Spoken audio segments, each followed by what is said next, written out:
নমস্কার বন্ধুরা, আমি সোমা হ্যাপি ফ্যামিলি পক্ষ থেকে আপনাদের সকলকে স্বাগত। আশা করি সকলেই ভালো আছেন, সুস্থ আছেন। আপনাদের আশীর্বাদে আর ঈশ্বরের কৃপায় আমরাও ভালো আছি। আজ আমি যে রান্নাটি আপনাদের সঙ্গে শেয়ার করব সেটা হলো খাসির মাংসের চর্বি দিয়ে কাবলি ছোলা ও মটরের ঘুগনি। তাহলে চলুন বন্ধুরা, ভিডিওটি বারবার স্কিপ না করে একটা লাইক দিয়ে রান্নাটা পুরোটাই দেখে নিন। আর আমার এই পরিবারে আজকে কোনো নতুন বন্ধু এসে থাকলে অবশ্যই চ্যানেলটিকে সাবস্ক্রাইব করে আমার পাশে থাকার অনুরোধ রইল। এই যে দেখুন বন্ধুরা, গতকাল রাতে শোয়ার আগে আমি কিছুটা মটরশুঁটি ও কাবলি ছোলা জলে ভিজিয়ে রেখেছিলাম। আর জলে ভেজানোর আগে আমি কিন্তু বেশ কয়েকবার জল পাল্টে পাল্টে এগুলোকে ধুয়ে নিয়েছিলাম। সারা রাত জলে ভিজে থাকার ফলে এটা বেশ এখন ফুলে মোটা মোটা হয়ে গেছে। এখন এগুলোকে আমি একটা প্রেসার কুকারে দিয়ে সিটি দিয়ে নেব। এখানে আমি একটা প্রেসার কুকার নিয়ে নিয়েছি আর এই মটরশুঁটি ও ছোলাগুলোকে আমি জল ঝরিয়ে ঝরিয়ে প্রেসার কুকারের মধ্যে দিয়ে দিলাম। এই যে বন্ধুরা, আমি সবগুলো মটরশুঁটি ও ছোলাকে জল ঝরিয়ে ঝরিয়ে এখন প্রেসার কুকারে দিয়ে দিচ্ছি। আর এই ছোলা মটরশুঁটির মধ্যে কয়েকটা কালো কালো দানাও ছিল, সেগুলোকে বেছে একটু তুলে ফেলে দিলাম। তো ভিজানোর সময় আমি এগুলোকে খেয়াল করিনি, কিন্তু এখন দেখছি এগুলো বেশ ভালোই ফুলে গেছে আর কালোগুলো বেশিই মনে হচ্ছে।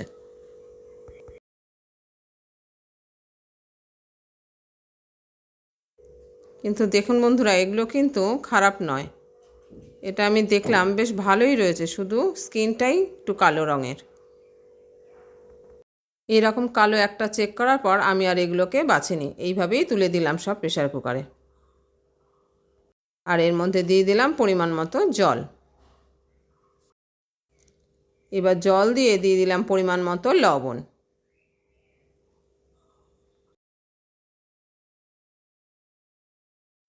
এখন পরিমাণ মতো লবণ দিয়ে আমি প্রেসারে ঢাকাটা চাপা দিয়ে দিলাম।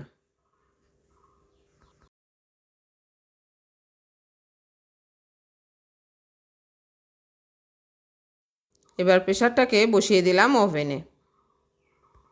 এটাকে আমি 4-5টা সিটি দিয়ে নেব। এখানে আমি 5টা সিটি দিয়ে নিয়েছি। প্রেসারটাকে ঠান্ডা করে এখন খুলে নিলাম।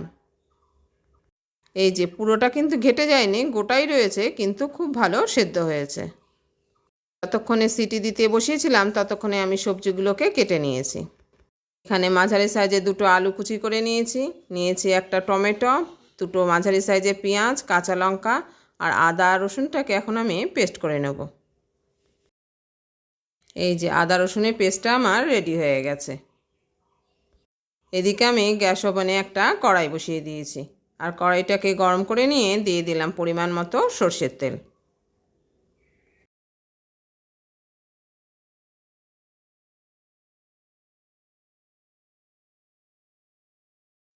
এই যে বন্ধুরা, পরিমাণ মতো সরষের তেল দিয়ে দিয়েছি। এখন তেলটাকে একটু গরম করে নেব।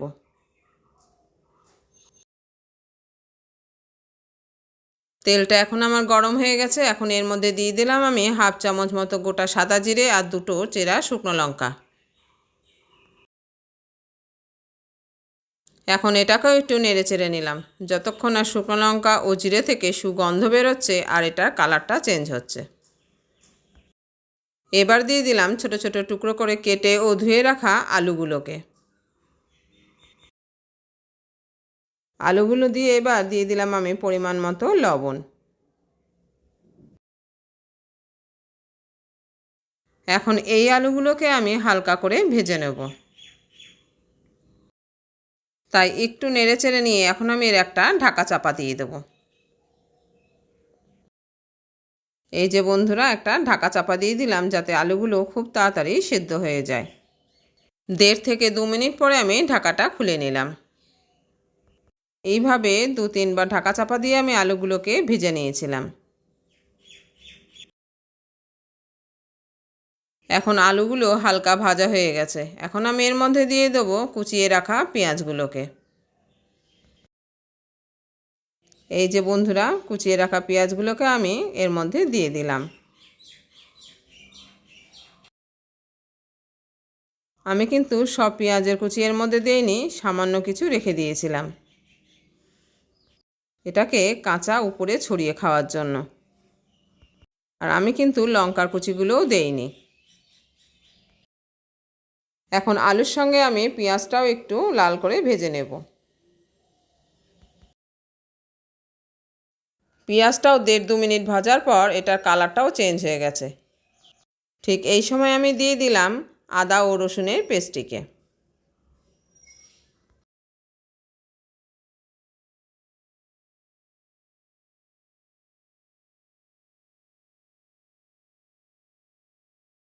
আদা রসুনের পেস্টটি দিয়ে এবার এটাকেও ভালো করে নেড়েচেড়ে নিলাম যতক্ষণ না এর কাঁচা গন্ধটা চলে যাচ্ছে।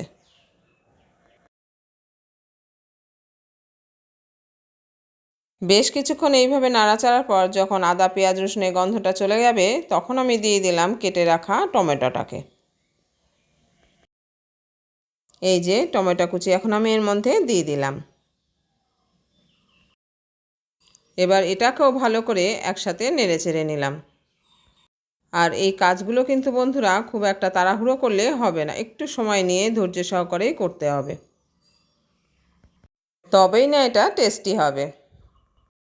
টমেটোটা নরম হয়ে গেলে এর মধ্যে আমি দিয়ে দিলাম এই খাসির চর্বিগুলোকে। এটাকে আমি ছোট ছোট টুকরো করে নিয়েছি, এখন এটাকে দিয়ে দিলাম। এই চর্বিগুলো দিয়েও বেশ কিছু সময় ধরে এটাকে নেড়েচেড়ে দিতে হবে যতক্ষণ না পর্যন্ত চর্বি গলে তেল বেরোচ্ছে। যখন চর্বিটা থেকে তেল বেরোবে ঠিক এই সময় আমি দিয়ে দিলাম গুঁড়ো মশলাগুলোকে। এখানে আমি 1 চামচ করে ধনের গুঁড়ো, জিরের গুঁড়ো, কাশ্মীরি লঙ্কার গুঁড়ো ও ঝাল লঙ্কার গুঁড়ো আর দিয়েছি পরিমাণ মতো হলুদ। সবগুলোকে দিয়ে এখন আবারও একটু নেড়েচেড়ে নিলাম। একটু সময় নেড়ে নিয়ে এর মধ্যে দিয়ে দিলাম আমি সামান্য পরিমাণে জল।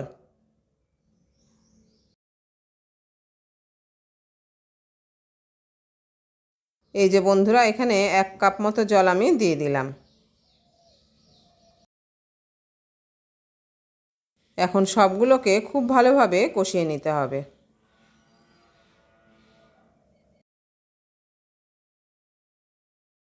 3 থেকে 4 মিনিট ধরে আমি মশলাটাকে খুব ভালো করে কষিয়ে নিয়েছিলাম।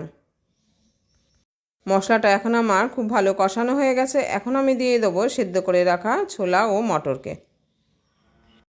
এই যে বন্ধুরা প্রেসারে ছোলা মটরকে আমি এর মধ্যে এখন অফ ক্যামেরায় ঢেলে দিলাম। এক হাতে ফোনের ক্যামেরাটা অন থাকায় আমি এটাকে দেখাতে পারিনি। এখন ছোলা ও মটর সবগুলো একসাথে আবারও আমি নেড়েচেড়ে দিলাম। আর এদিকে প্রেসার কুকারে কিছুটা জল দিয়ে ধুয়ে সেটাকেও আমি এর মধ্যে দিয়ে দিলাম। এই জলের পরিমাণটা যে যেরকম গ্রেভি রাখবেন সেইভাবেই দিয়ে দেবেন। আমি এরপরে দিয়ে দিলাম পরিমাণ মতো লবণ। লবণটা কিন্তু বন্ধুরা দেখে শুনে দিতে হবে, কেননা সেদ্ধর সময় দিয়েছিলাম আবার আলু ভাজার সময় দিয়েছি, তাই লবণটা চেক করে নিয়ে আমি পরিমাণ মতো লবণ আবারও দিয়ে দিলাম। এবার এটাকে আমি ঢাকা চাপা দিয়ে রাখলাম খুব ভালো করে ফোটা পর্যন্ত। প্রায় 10 মিনিট ধরে আমি এটাকে ফুটিয়ে নিয়েছি। এরপর আমি ঢাকাটা খুলে নিলাম। ঢাকাটা খুলে আমি আবারও সবগুলোকে ভালো করে নেড়েচেড়ে মিশিয়ে নিলাম। রান্নাটা কিন্তু এখন আমাদের প্রায় হয়ে এসছে। এখন আমি এর মধ্যে দিয়ে দেবো গরম মশলা। এই যে বন্ধুরা এখানে আমি 1 চামচ মতো গুঁড়ো গরম মশলা দিয়ে দিলাম।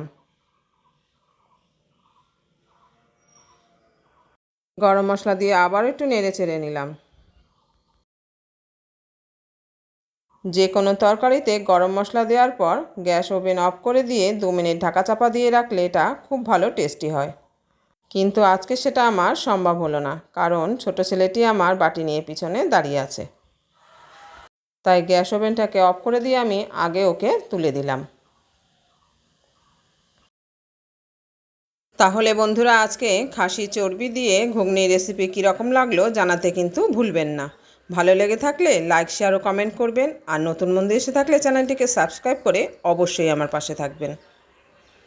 আর চ্যানেলটি সাবস্ক্রাইব করার সময় পাশে থাকা বেল বাটনের অল অপশানটা কিন্তু ক্লিক করে রাখবেন, তাহলে যখনই কোনো আমি নতুন ভিডিও আপলোড করব সঙ্গে সঙ্গে তার নোটিফিকেশান আপনি পেয়ে যাবেন, আর আপনি আপনার সময় মতো সেটাকে দেখে নেবেন। তাহলে আজ এই পর্যন্ত বন্ধুরা, দেখা হচ্ছে পরের ভিডিওতে অন্য কোনো রেসিপি নিয়ে। ভালো থাকবেন, সুস্থ থাকবেন। আর আমার সঙ্গে যে সকল বন্ধুরা এখনও রয়েছেন তাদের অসংখ্য ধন্যবাদ রেসিপিটি সম্পূর্ণ দেখার জন্য। আর বাড়িতে খাসির মাংস এসে থাকলে তার চর্বিটি কিন্তু আলাদাভাবে রেখে দেবেন এই ঘুগনি তৈরি করার জন্য। আমিও তাই রেখে দিয়েছিলাম।